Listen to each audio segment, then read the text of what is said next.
જય હિન્દ મિત્રો, નવા મંત્રીમંડળે શપથ લઈ લીધા અને આ વચ્ચે તમને એમ થાય કે સૌથી યુવા મંત્રી કોણ છે આ મંત્રીમંડળની અંદર, તો તમારા દિમાગમાં ઇમેજ આવે ચિરાગ પાસવાનની, કારણ કે હમણાં ઇન્ટરનેટ ઉપર છવાયેલા છે, પણ નહીં, તેઓની ઉંમર 41 વર્ષ છે.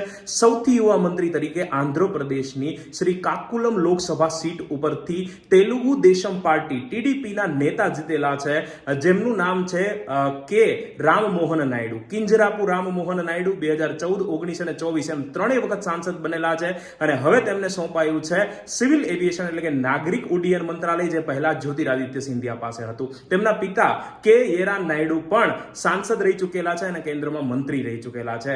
તો તેઓ સૌથી યુવા 36 વર્ષના છે અને સૌથી વૃદ્ધની જો વાત કરવામાં આવે તો સૌથી વૃદ્ધ 79 વર્ષના છે જીતન રામ માંઝી. એમણે એમએસએમઈ એટલે કે micro small and medium enterprise મંત્રાલય સોંપવામાં આવ્યું છે. આવી દરરોજની ડેઇલી કરંટ અફેર્સ અને રસપ્રદ માહિતી જાણવા માટે અમને ફોલો કરી લો. જય હિન્દ.